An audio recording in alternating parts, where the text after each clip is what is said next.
네, 노벨 문학상을 받은 사무엘 베케트라는 사람의 고도를 기다리며라는 소설이 있습니다. 이 소설은 희곡으로 작성되어서 연극으로도 많이 리메이크가 되었던 작품이기도 한데요. 대략적인 줄거리는 이렇습니다. 이 소설에 등장하고 있는 두 주인공 에스트라공과 블라디미르라는 두 인물이 있습니다.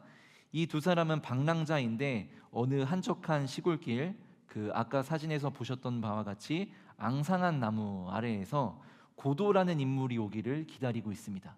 그런데 이 고도라는 인물에 대해서는 다양한 해석을 해볼 수 있습니다. 누군가에게 그 고도라는 인물은 빵일 수도 있고요. 또 어떤 이에게는 희망일 수도 있고, 어떤 사람에게는 자유와 해방일 수도 있습니다. 또한 어떤 이에게는 종교적인 의미에서의 신일 수도 있습니다. 에스트라곤과 블라디미르는 사실 이 고도라는 사람을 만난 적도 없고요. 그 사람이 어떻게 생겼는지조차 알지도 못합니다. 그저 하염없이 그 사람이 오기만을 기다릴 뿐입니다. 그들의 기다림은 어제 오늘에 시작된 것도 아니고 그들 스스로 헤아릴 수 없을 만큼 이미 아주 오래전부터 이 고도가 오기를 기다리고 있습니다. 그렇게 고도를 기다리는 일이 이제는 습관처럼 굳어져 버려서 지루한 기다림이 되어 버렸습니다. 그 지루함을 이겨내기 위해서 이 블라디미르와 에스트라공은 서로 질문을 하기도 하고 때로는 욕을 하기도 하고 장난도 치고 춤을 춰보기도 하면서 이 사람이 오기만을 간절히 기다리고 있습니다. 그렇게 기다리다 보면 언젠가 고도라는 인물이 그에게로 올 것이라 기대해 보았지만 사실 그 기다림의 한계에 다다르게 되었을 때에 그들에게 다가왔었던 것은 누구냐면 고도라는 사람이 아니라 고도라는 사람으로부터 전가를 받아온 소년이었습니다. 그 전갈의 내용은 이렇습니다. 고도는 오늘 밤 오지 못할 것이며 그러나 반드시 내일은 꼭 오겠다라는 내용이 담겨 있었습니다. 에스트라공과 블라디미르가 낙담을 하지만 결국 다시 또 내일이 오게 되었을 때 무의미한 행동들을 반복하면서 그 사람이 오기를 기다린다라는 것이 이 소설의 내용입니다. 우리는 지금 대림절 둘째 주간을 보내고 있습니다. 이 대림절이라는 것은 예수님의 성탄을 기념하면서 예수님의 오심을 기다리고 또한 이 땅에 오셨던 예수님께서 심판의 주로 재림하실 것을 다시 오실 예수님을 기다리는 기간입니다. 그러나 이 세상의 많은 사람들이 마치 이 앞서 서두에 언급드렸던 두 사람처럼 기다림의 진정한 의미를 알지 못한 채 그저 세상 사람들끼리의 만남을 기다리며 또한 또 지인과의 송년회 약속들을 기다리면서 또한 사랑하는 사람과의 이 데이트를 기다리면서 허무한 의미로 이 시간들을 보내고 있지는 않은가 생각해 보게 됩니다. 우리는 이러한 흐름을 따라가서는 안 됩니다. 왜냐하면 그것이 서두에 언급했었던 이 책 속의 모습처럼 에스트라곤과 블라디미르의 모습처럼 다를 바 없이 무의미한 행동들을 반복하게 되는 것이 될 것이기 때문입니다. 그렇다면 이제 우리가 이 대림절을 기다리고 또 맞이하면서 무엇을 하여야 할까요? 우리가 함께 읽은 오늘의 본문 누가복음 3장은 교회에서 전통적으로 대림절의 기간, 특별히 이 대림절 둘째 기간에 읽어왔었던 본문 중에 하나입니다. 이 본문은 우리가 예수님의 다시 오심을 기다리면서 무엇을 하여야 하는지에 대해서 가르치고 있는 본문입니다. 세례 요한이 선포하고 있는 이 말씀 속에서 지혜를 발견하여서 대림절 둘째 주간을 보내고 있는 우리가 그저 무의미한 행동들을 반복하는 세상 사람들의 모습과 같지 아니하고 의미 있는 기다림을 만들어 가기 위해서 무엇을 하여야 할지를 발견할 수 있는 연동의 성도님들 되시기를 주님의 이름으로 축복합니다. 우리가 이 대림절을 보내기 위해서 의미 있는 기다림을 만들어 가기 위해서 무엇을 해야 하냐? 첫 번째로는 주의 길을 준비해야 합니다.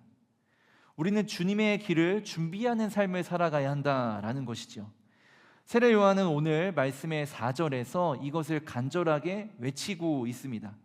그런데 세례 요한이 외치고 있는 이 말씀, 주의 길을 준비하라 라는 이 말씀이 어찌나 중요한지 오늘 말씀인 누가복음에만 등장하는 것이 아니라 사복음서 모두에 등장하고 있습니다. 그런데 아주 독특하게도 다른 이 복음서에 등장하는 본문들과 다르게 이 누가복음에서는 특별히 한 구절의 내용을 추가하여서 말씀을 선포하고 있는데요. 그 말씀이 몇 절이냐면 바로 5절의 말씀입니다. 누가는 이 5절 말씀을 통해서 세례 요한이 외쳤던 바 주의 길을 준비하기 위해서 우리가 무엇을 하여야 하는지에 대하여 5절을 통해서 가르침을 주고 있습니다. 그래서 우리가 이 5절을 같이 한번 읽어보도록 할 텐데요. 한 목소리로 읽겠습니다. 모든 골짜기가 메워지고 모든 산과 작은 산이 낮아지고 굽은 것이 곧아지고 험한 길이 평탄하여질 것이요. 아멘. 오늘 본문에서는 이처럼 주의 길을 준비하는 이들이 무엇을 해야 하는가, 구체적인 사명에 대해서 이렇게 언급하고 있습니다. 주님께서 오실 길을 마련하기 위해서 우리는 높은 산들을 낮아지게 하고 골짜기들을 메우며 굽어 있는 길들을 곧게 하고 험한 길들을 평탄하게 하는 사명을 감당해야 한다라는 것이죠. 그런데 이것이 의미하는 것이 무엇일까요? 그 의미를 같이 나누고자 합니다. 당시 로마 제국의 지배를 받고 있었던 유대인들의 삶은요, 사실 결코 평탄하지 못한 삶이었습니다.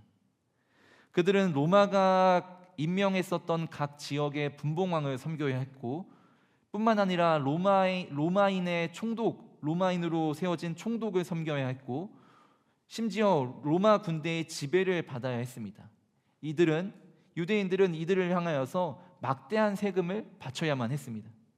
이로 인해서 일반 백성들의 삶은 피폐할 수밖에 없었습니다. 그런데 그것뿐만이 아니라 게다가 당시 유대 사회는 바리새파, 사두개파, 헤롯당, 그리고 열심당 등으로 나뉘어져서 서로 이 정치의 지도자들이 자신의 필요를 따라서 서로 싸우기도 하고 야합을 넘나들면서 자신들의 이권과 탐심을 채우기에 바빴습니다.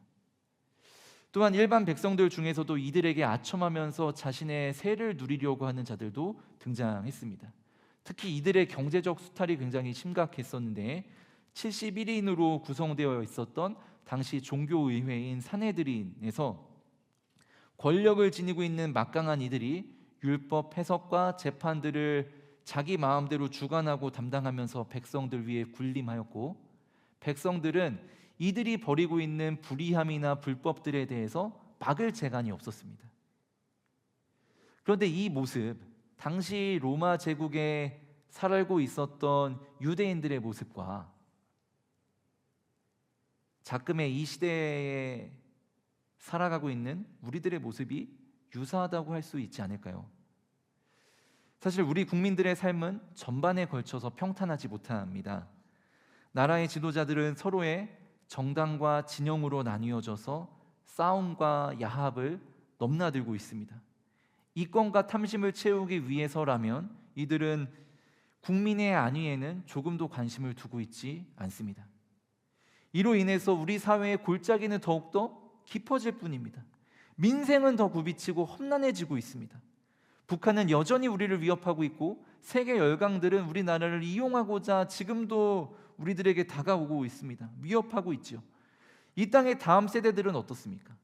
대입이라는 굴레, 그리고 취업이라는 벗어날 수 없는 이 굴레 아래에서 무한 경쟁에 내몰려 있습니다. 이들은 경쟁에서 뒤처지지 않기 위해서 살아남는 법을 배우고 있습니다. 학업의 노예가 되어서 살아가고 있는 진정한 배움의 가르침의 목적과 의미가 퇴색되고 변질되어 버린 세상 가운데 우리 다음 세대들이 살아가고 있습니다. 갈등과 차별은 어떻습니까? 더욱더 극심해지고 있습니다. 빈과 부, 남과 여, 진보와 보수, 인종과 인종의 대립은 접점을 발견하지 못한 채 점점 더 극으로 치닫고 있고 굽이치고 있으며 갈등의 골짜기, 차별의 골짜기는 점점 더 깊어지고만 있는 것이 지금 이 시대의 모습입니다. 이러한 현실을 살아가고 있는 우리들의 삶이 과연 주님께서 오실 길을 준비하는 삶이라고 할 수 있을까요? 우리가 주의 길을 준비하기 위하여서는 무엇을 해야 할까요?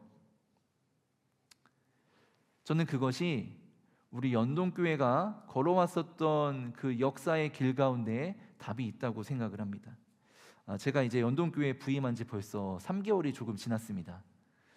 3개월 동안 교회에서 여러 가지 일들을 경험을 하고 또 특별히 130주년 행사들을 경험을 하면서 우리 교회의 역사에 대해서 다시금 배울 수 있는 시간들이 있었습니다. 교회의 역사에 대해 배워가면서 알게 된 것은요, 그리고 또 오늘 말씀을 준비하면서 발견하게 된 사실은 우리 연동교회의 신앙의 선배들이, 우리 어르신들이 걸어왔었던 길은 진정 하나님 나라를 향하는 길이었구나라는 사실이었습니다. 우리 교회는 교회가 세워진 초창기, 그리고 선교의 초창기 시절에 사회가 이 반상의 차별이 극심하던 그 시기에 우리 교회는 반상의 차별을 없애며 교회 내 신분의 차별을 없애고자 앞장섰던 교회였습니다. 다음 세대를 기독교 가치관으로 양육하기 위하여서 누구보다도 먼저 주일학교 교육을 시작했었던 교회이기도 했습니다. 남녀의 차별을 없애기 위하여서 교회 안에서 장신회와 흥신회를 조직하여서 사회를 계몽하기 위해서 앞장섰던 교회이기도 했습니다. 또한 군부 독재 시절에는 어떻습니까? 사회의 불이함에 대항하여 섰던 교회이기도 했습니다. 또한 최근에는 대형 교회의 세습에 대하여서 목소리를 내면서 한국 교회에 잠들어 있었던 영성을 깨우고자 노력했던 교회였습니다. 비록 저는 3개월밖에 연동교회에 있지 않았지만 이 3개월 동안 있으면서 제가 알아가고 또 경험하고 이야기를 나누었었던 연동교회가 걸어왔던 길은 이 나라의 갈등의 골짜기를 메우며 여러 차별로 인하여서 부비치는 길들을 곧게 하기 위하여서 노력해 왔었던 길이었습니다. 불이함과 반기독교적인 가치관으로 산을 쌓아가고 있을 때, 그로 인하여서 사회와 민족이 신음하고 있을 때에 이 모든 것들을 평탄하게 하기 위하여서 앞장섰던 교회였습니다. 작금의 시대, 우리가 감당해야 할 사명이 있다면 어렵고 험난한 시절마다 잠들지 않고 깨어 있었던 교회의 정신을 이어받아서 우리도 또한 이 시대에, 우리들의 시대에 잠들지 않고 주님께서 오실 길들을 준비할 수 있는 삶을 살아가는 것일 것입니다. 우리의 연동의 신앙의 어르신들은, 또 우리 연동의 신앙의 선배들은 우리에게 이토록 아름다운 신앙의 유산을 물려주었습니다. 과연 우리는 연동의 다음 세대들을 바라보면서 무엇을 신앙의 유산으로 물려줄 수 있을까요? 이 자리 가운데 우리 연동의 다음 세대가 자녀 손으로 있는 분들이 계실 테고, 또 이 자리에 있는 우리 청년 지체분들도 계시고, 우리 연동의 다음 세대를 바라볼 때 우리가 이들을 위하여서 물려줄 수 있는 신앙의 유산은 무엇일까요? 그것은 바로 이 대림절을 보내고 있는 이 둘째 주간을 맞이하는 우리들에게 의미 있는 것이라 생각이 듭니다. 주님께서 오실 길을 가로막고 있는 불의함의 산들을 평탄하게 하고 빈과 부, 남과 여, 진보와 보수, 또 여러 가지 인종의 대립과 갈등의 차별의 골짜기를 메어가면서 주님께서 오실 길들을 준비할 수 있는 예비하는 삶을 살아가시는 연동의 성도님들이 되시기를 주님의 이름으로 축복합니다. 대림절 둘째 주간을 보내면서 우리가 감당해야 하는 것은 두 번째로 회개에 합당한 열매를 맺어야 한다라는 것입니다. 이 세례 요한은 오늘 7절 8절에서 자신을 향하여서 세례를 받으러 나오는 무리에게 두 가지 표현으로 이들을 부르고 있습니다. 하나는 7절에서 등장하고 있는 독사의 자식들아 라는 표현이고, 8절에 등장하는 아브라함은 너희의 조상이 아니다 라는 표현으로 그들을 부르고 있습니다. 성도 여러분께 질문을 드립니다. 여러분들 별명이 있으시죠? 여러분들의 별명 중에서 정말 이 별명은 듣기 싫은 별명이 있다면 무엇일까요? 저에게도 그런 것이 있는데요. 제가 지금으로부터 한 20년 전쯤에 그 군에 있던 시절에 그 개그 콘서트가 유행이었습니다. 그때 그 개그 콘서트에 개그맨 장동민 씨가 출연을 했었는데요. 경비 아저씨라는 그 캐릭터를 소화를 했습니다. 유행어도 있었습니다. 그게 뭐냐면 아마 기억나시는 분들도 계실 텐데요. 그까이 거 대충 뭐 이런 유행어 있었거든요. 근데 이제 그 지금 화면에 보시면 아시겠지만 제가 조금 그 장동민 그 개그맨을 좀 닮았나 봐요. 이제 얼굴이 좀 길고 하얗고 그래가지고 지금 몇몇 분께서 비웃으시는데 제가 조금 닮았습니다. 그래서 고참들이 저를 볼 때마다 장동민 흉내를 내라고 시켰습니다. 그래서 어느 정도였냐면, 이제 군대에 가면, 우리 군대 갔다 온 청년분들도 계시겠지만, 군대 가면 이제 관등성명이라는 걸 대잖아요. 뭐 진우야라고 부르면 이병, 이진우 이렇게 관등성명을 대는데, 그때 제가 관등성명 대신에 이병 그까이 거 대충 이렇게 했었던 적도 있었습니다. 그래서 저는 그 별명이 정말 듣기 싫은 별명입니다. 혹시라도 우리 성도님들 중에서 앞으로 저를 바라보시며 그까이 거 대충 이렇게 이렇게 말씀하시거나 장동민 닮은 목사님이다 이렇게 말씀하지 않으셨으면 감사드리겠습니다. 근데 제가 이 이야기를 드리는 이유는요, 당시 유대인들에게 듣기 싫은 호칭이 있었습니다. 그것이 바로 오늘 세례 요한이 반복해서 표현하고 있는 이 두 가지 표현입니다. 독사의 자식들아 라는 이 표현에서 이 독사라는 것은 아담과 하와를 꼬셨던 뱀을 상징하고 있기 때문에, 이 표현은 곧 독사의 자식들아 라는 것은 사탄의 자식들아 라고 연결되는 의미를 지니고 있습니다. 그렇기 때문에 스스로를 하나님께 선택받은 백성이라 여겼었던 이 유대인들에게는 결코 용납할 수 없었던 호칭 중에 하나였습니다. 또한 유대인들을 향하여서 너희들은 아브라함의 자손이 아니다 라고 이야기하는 이 표현도요, 동일한 의미와 맥락에서 받아들이며 용납할 수 없었던 일들이었습니다. 왜냐하면 그들은 여태껏 스스로를 아브라함의 자손이라 여기며 하나님께로부터 구원받은 백성이라는 자부심을 느끼며 살아왔던 자들이기 때문이었습니다. 그들 중에 누구도 자신들의 정체성에 대해서 의심하거나 문제를 제기하지 않았었습니다.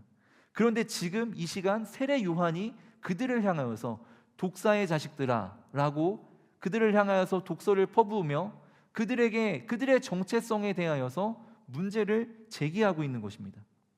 그런데 사실 세례 요한이 이렇게 유대인들을 향하여서 호칭한 데에는 이유가 있습니다. 왜냐하면 유대인들이 회개에 합당한 열매를 맺지 못하고 있기 때문에 그렇습니다.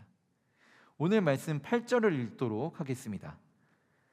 그러므로 회개에 합당한 열매를 맺고 속으로 아브라함이 우리 조상이라 말하지 말라.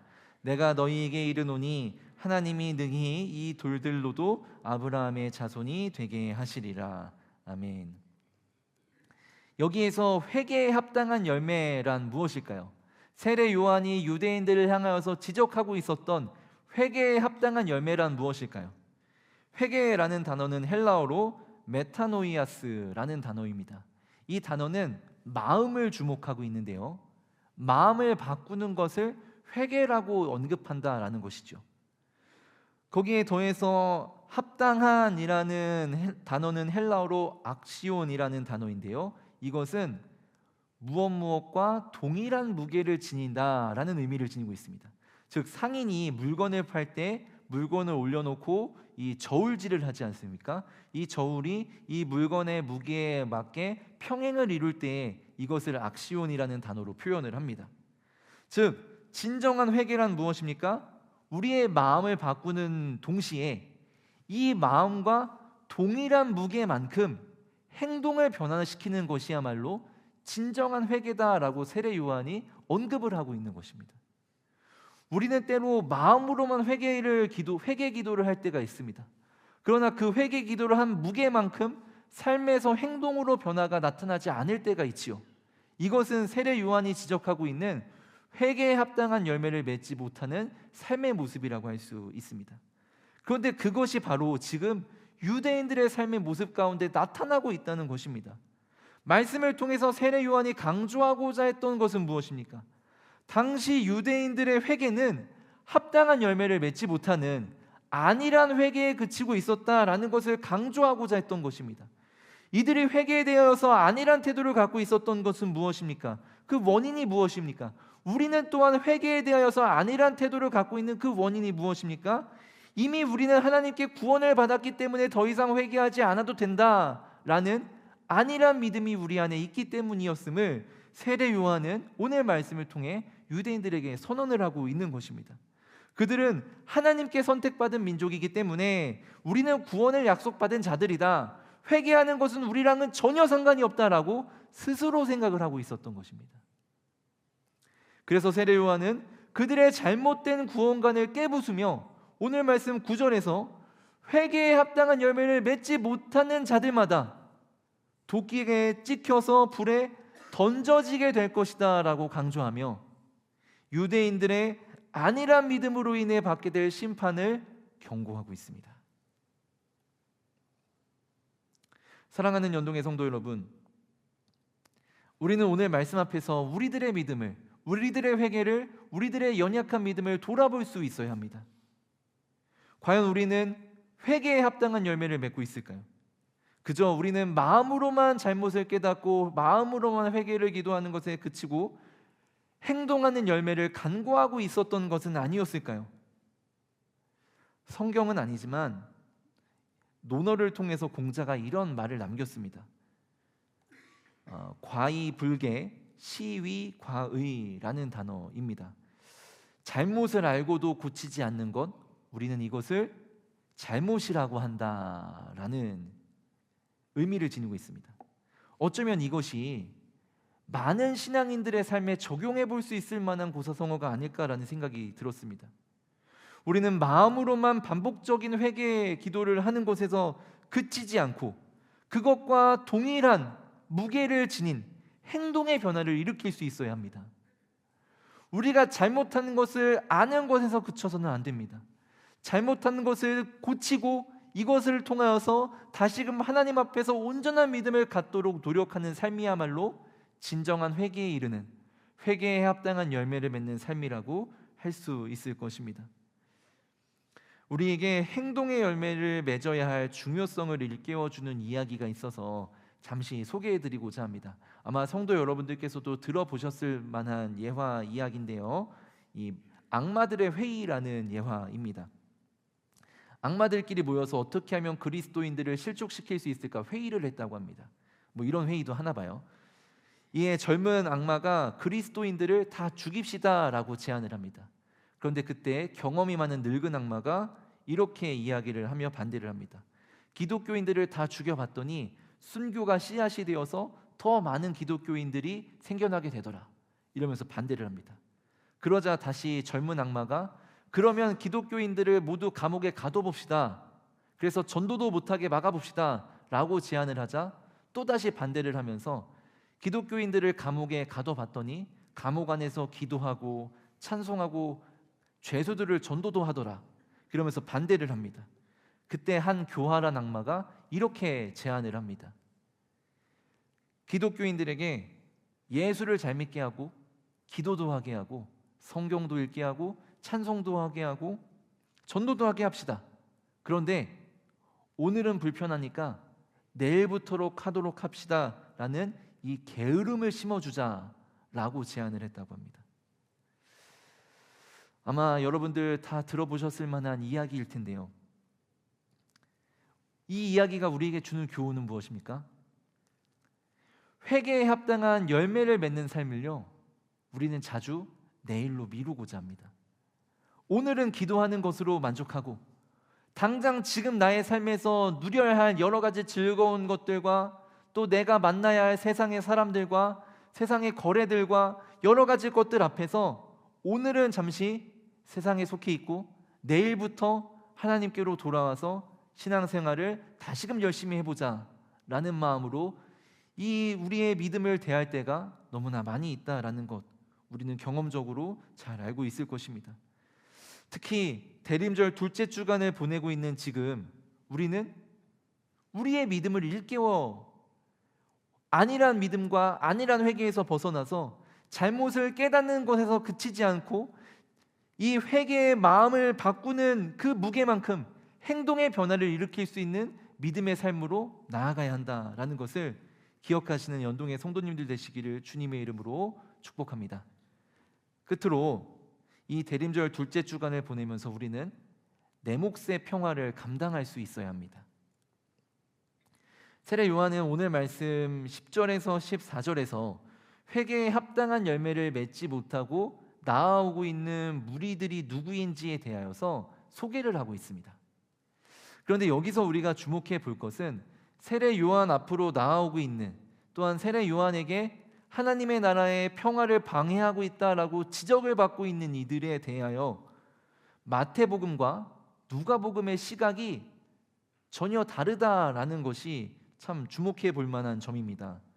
마태복음 3장 7절에서는 세례 요한에게 지적을 받는 이들에 대해서 누구라고 언급을 하고 있냐면 이스라엘의 지도자층인 바리새인과 사두개인이라고 언급을 하고 있습니다. 마태복음의 관점에서는 이스라엘의 지도자층인 바리새인과 사두개인들이 하나님의 말씀대로 살지 못하고 행위만을 강조하느라 진정한 사랑을 실천하지 못했기 때문에 하나님의 나라의 평화가 방해되고 있다라고 언급을 하고 있는 것이죠. 그러나 오늘 본문인 누가복음 3장에서는 이 10절에서 14절에서는 전혀 다른 관점의 이야기를 하고 있습니다. 누가복음의 관점에서 회개에 합당한 열매를 맺지 못하고 하나님 나라의 평화를 방해하고 있는 이들은 누구일까요? 이에 대해서 오늘 말씀 10절에서는 그들을 무리라고 표현을 하고 있고 12절에서는 세리라고 표현을 하고 있고 14절에서는 군인들이라고 표현을 하고 있습니다. 특히 10절에서 무리라고 표현된 이들은 어떠한 특정한 직업으로 특정 지을 수 없는 일반적인 시민들을 의미하는 표현입니다. 즉 적어도 이 누가복음에서만큼은 세례 요한으로부터 하나님 나라의 평화를 방해하고 회개에 합당한 열매를 맺지 못하고 있는 이들에 대하여서 나라의 지도자층이 아닌 세리와 군인 같은 지극히 평범한 시민들이라고 언급을 하고 있는 것입니다. 마태복음에서는 하나님 나라의 평화를 방해하는 것이 나라의 지도자층이라고 언급하고 누가복음에서는 아니다, 하나님 나라의 평화를 방해하는 것은 지도자층의 탓이 아닌 우리 모두의 잘못이다라고 언급을 하고 있습니다. 2024년 작금의 시대를 바라볼 때 이 나라와 민족, 세계와 열방은 과연 평화롭다 할 수 있을까요? 우리의 시대가 평화롭지 못한 것은 과연 누구의 잘못 때문일까요? 교수신문에서 2024년을 돌아보면서 올해의 사자성어를 선정을 했는데 그 올해의 사자성어가 바로 이 화면으로 보시는 것처럼 도량발호라는 사자성어입니다. 이 도량발호라는 사자성어의 의미는 이렇습니다. 권력을 가진 자들이 제멋대로 행동하면서 주변 사람을 함부로 밟고 자기 패거리와 함께 날뛰는 모습을 의미하는 용어입니다. 즉 권력을 지닌 지도자층이 자신의 집단의 이익과 개인의 이익을 위해서만 날뛰며 민생을 돌보지 않는 모습을 풍자한 표현이라고 할 수 있겠습니다. 그렇다면 우리 시대가 평화롭지 못한 것은 누구 때문일까요? 마태복음의 시각에서처럼 강자의 위치에 속해 있는 지도자층이 회개하지 않았기 때문일까요? 아니면 누가복음의 시각처럼 일반적인 시민들의 잘못일까요? 이 나라가, 이 민족이 하나님 나라의 평화로 가득하기 위하여서 역할을 감당해야 할 사람들은 누구일까요? 저는 둘 다라고 생각을 합니다. 나라의 지도자층들은 지위와 힘을 이용해서 국민의 것들을 병탄하고 인탄하는 악함을 회개하고 국민들이 부당한 대우를 받고 차별당하지 않도록 살아갈 수 있는 환경을 조성해야 합니다. 그러나 동시에 우리 시민들도 평화롭지 않는 세상 탓, 지도자 탓만을 하는 것이 아니라 평화를 이뤄가기 위한 내 몫의 평화를 감당할 수 있어야 합니다. 회개에 합당한 열매는 사회의 지도자층만 맺어야 하는 것이 아니라 우리 모두가 스스로 짊어져야 할 나만의 몫이 있다라는 것입니다. 오늘 말씀은 그런 의미에서 평화를 이뤄가기 위해 누구라도 자기 몫을 스스로 감당해야 할 사명이 있다라는 것을 강조하고 있습니다. 오늘 말씀 중에 누가복음 3장 10절에서 14절의 말씀을 우리의 상황으로 제가 한번 각색을 해보았는데요. 우리 화면을 보시면서 오늘 말씀을 같이 한번 봉독해 보도록 하겠습니다. 함께 읽겠습니다. 무리가 물어 이르되 그러면 우리가 무엇을 해야 합니까? 대답하여 이르되 섬길 수 있는 자는 섬김이 필요한 이들에게 나눠줄 것이요 소외된 이들에게도 그렇게 할 것이니라 하고, 선생님, 그렇다면 직장 동료와 친구에게는 무엇을 해야 합니까? 이르되 욕심으로 대하지 말고 나와 관계없는 자들이라도 그리스도의 사랑을 전하는 따뜻한 말을 하라 하고, 형제와 자녀에게는 어떻게 해야 합니까? 하매 이르되 가족의 것을 속여 빼앗지 말고 자녀를 있는 그대로 사랑하라 하니라. 사랑하는 연동의 성도 여러분, 우리는 우리에게 주어진 내 몫의 평화를 감당할 수 있어야 합니다. 나에게 주어진 삶의 자리에서 내가 만나는 사람들을 향해 실천해야 할 내 몫의 평화가 있습니다. 이 땅에 예수님께서 평화의 왕으로 오셨던 것을 우리는 기억해야 합니다. 평화의 왕으로 오신 예수님의 모습을 본받아 가야 하는 그리스도인으로서 우리도 내가 만나는 삶의 자리에서 내가 만나는 사람들을 향하여서 내가 감당할 수 있는 내 몫의 평화의 언어를 선언할 수 있어야 하고 내 몫의 평화의 행동을 실천할 수 있어야 합니다. 그러한 삶을 살아가시는 연동의 성도님들 되시기를 주님의 이름으로 축복합니다. 2016년에 개봉했었던 영화 밀정이라는 영화의 마지막 부분에 나오는 대사가 있는데요, 그것이 이 대림절 둘째 주간 이 기다림의 시간을 보내는 우리 모두에게 신앙의 도전이 될 만한 부분이 있다고 생각되어서 함께 나누며 오늘 말씀을 마치고자 합니다.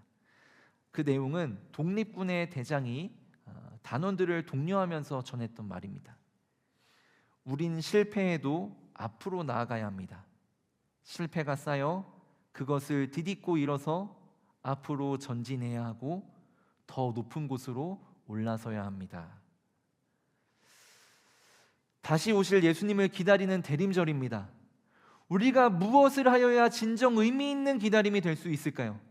주의 길을 준비하면서 이 세계 가운데 굽어진 것들을, 또 골짜기들을 메우며 굽어 있는 것들을 곧게 펴는 역할들을 우리가 감당할 수 있어야 하고, 험한 길들을 평탄하게 하는 역할들을 감당해야 합니다. 회개에 합당한 열매를 맺어야 할 것이며 내게 주어진 내 몫의 평화를 감당하는 일들을 해야 합니다. 주의 길을 준비하고 회개에 합당한 열매를 맺고 내 몫의 평화를 감당하는 것, 결코 쉬운 일은 아닐 것입니다. 때로는 실패할 수도 있습니다. 그러나 실패하더라도 주저앉거나 좌절해서는 안 됩니다. 그 실패를 디딛고 일어서 앞으로 전진하며 나아갈 때 그 실패가 계단이 되어서 우리는 오를 수 있을 것이고, 그 오름의 길 끝에서 다시 오실 주님을 만나게 되며 주님께서 잘했다, 착하고 충성된 종아 라고 우리를 칭찬하실 것입니다. 그렇게 살아가시는 연동의 성도님들 되시기를 주님의 이름으로 축복합니다. 우리 함께 찬양을 하며 기도하도록 할 텐데요, 우리의 연약함을, 또 우리의 무력함을 인정하며 나아갈 수 있는 시간이 되었으면 좋겠습니다. 우리 보혈을 지나라는 찬양으로 우리의 믿음을 고백하며 함께 찬양하도록 하겠습니다.